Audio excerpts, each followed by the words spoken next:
like you're in my living room in this chapel.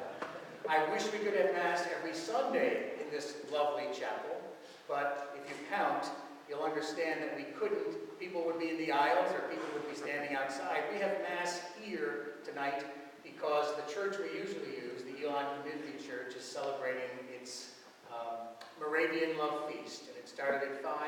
They were setting up at 4, and it doesn't end until 6 or 7. So we get to use this wonderful intimate space.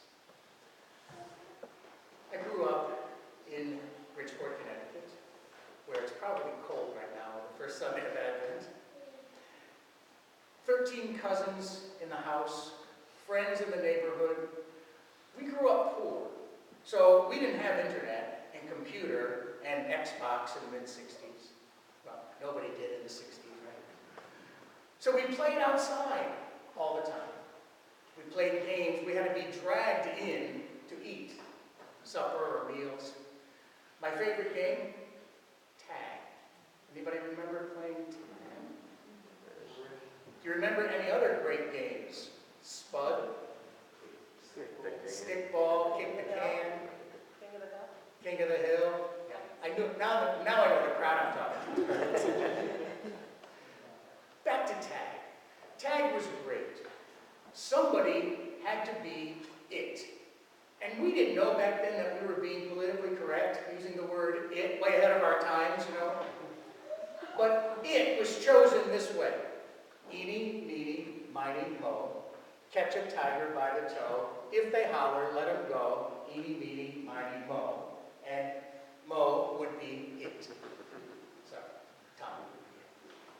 So, what happens is, it would cover its eyes, and it would count to 100, and the rest of us would scatter looking for a great hiding place. Now, if you were anything like me, I like to be in a hiding place that I could see when it was coming, in case I could be going to another hiding place to make sure I was secure.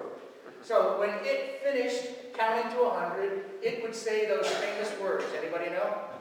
Here I come. Here I come. I'm hearing different things. We in Connecticut used to say, ready or not, here I come. Ready or not, here I come. What a wonderful phrase to be able to hear on the first Sunday of Advent, when our gospel tells us to be on the watch for Jesus to come at the end of time. Ready or not, here I come. But in our world, we might be able to say that that phrase applies to many more things. How about the ready or the I of the ready or not, here I come, could refer to the end of the semester. Oh my God, it's a few days away, right? December 3rd is reading day. Ready or not, here it comes. You were just home for Thanksgiving, students. Did you bring a ton of books? Did you bring a lot of reading? Did you bring some work you had to finish? Or were you too busy partying, eating a lot of turkey, sleeping from the turkey comas? Yeah. Ready or not, here comes the end of the semester. The I in ready or not, here I come, could also be, sadly, a fire in a house or an apartment.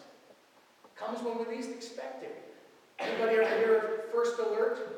First Alert, probably the best-selling smoke detectors. Why? Because the people who created First Alert are playing on fear. Fear that our family we treasure, our possessions that we treasure so much will be destroyed in the fire. We want to have a First Alert. We want to be prepared. The I in ready or not, here I come, could also be the death, the sudden death of someone we love. And those of you who've experienced that know there's no way you could ever be prepared for that. But I suppose we could be remotely prepared for whenever that day comes by whenever we have the opportunity to say, I love you, offer a hug, pick up a phone, talk to our loved ones. Because the day may catch us like a thief in the night. Ready or not, here I come. The world wants us to think that the I of ready or not, here I come is Christmas. How many days left to Christmas? 25 days. I don't know about you. I'm not ready. 25 days away. But the church, on on this first Sunday of Advent, wants us to think of the I and ready or not, here I come, as Jesus coming in his second coming. Not at Christmas, second coming. Now, the disciples of Jesus, after his resurrection, thought he was going to come back very soon, so they were always watching and waiting and trying to be on best behavior. It's 2,000 years later. We're still waiting. The question is, how do we wait? You know Dr. Seuss? Dr. Seuss, in his book, Oh, the Places You'll Go, says this: waiting for a train to go, or a bus to come, or a plane to go, or the mail to come, or the rain to go, or the phone to ring, or the snow to snow, or waiting around for a yes or no, or waiting for their hair to grow. Everyone is just waiting. And Dr. Seuss called that useless waiting. An author by the name of Alice Camille talks about waiting, this type of waiting. She says that it is called loitering. A waiting called loitering. You know it. In a doctor's office, when you're waiting and they're taking so long to call your name, you pick up a magazine and you just look at the pictures. You don't get into the articles. Or you pick up your smartphone and you play Jelly Splash, or you play Candy Crush, or you look at your email. You're waiting, you're loitering, just waiting for something to happen. On the other hand, there is such a thing as creative waiting. I was guilty of loitering the other day. On Tuesday, Father Paul said to me that Time Warner Cable was coming on Wednesday between the hours of 2 and 3. I said, I'm cooking tonight, so I'll be available. So I sat there and I'm waiting, thinking, we're going to get a call first before they come. And I'm pacing, looking out the window. I'm playing Candy Crush. No, I don't have Candy Crush on my phone. But I was wasting time. I was loitering, waiting that 1 hour when I could have been in the chapel on my knees praying the rosary. I could have been cutting vegetables, getting ready for dinner.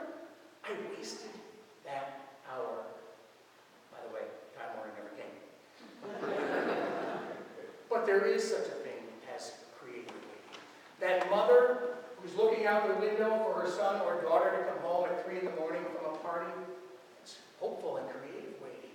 That husband or wife at the airport, as they're waiting for their spouse to return after a long trip and get that first initial hug and kiss, that's hopeful, creative waiting. The host or the hostess who's prepared a sumptuous meal, awaiting their first guest to arrive.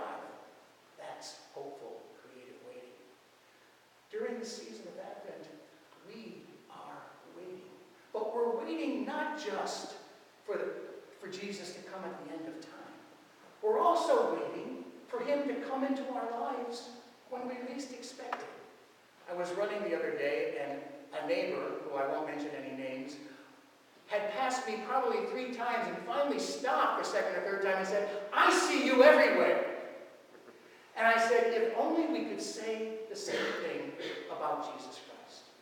Breaking into our lives, in our ordinary, everyday lives, then the wait coming at the end won't be so surprising or shocking. We've seen Jesus in all of the circumstances of our lives. The happy times, the sad times, we recognize it. In this season of Advent, I ask you, in the hustle and bustle of getting ready for Christmas, to take some introspective time. Get to know that Jesus who loves you so much, who bursts into our lives at any given moment just to assure us that he's there. Anyone see the movie Shawshank Redemption, 1994? One of the greatest lines I've ever heard is Dufresne talking to Red about the life he wants to live after prison. And he says, get busy living or get busy dying. We need to get busy living. Living our lives, awaiting Christ to burst into those lives at any given moment. Living because we have hope that Christ does come into our ordinariness each and every day, just like I assure you, and Jesus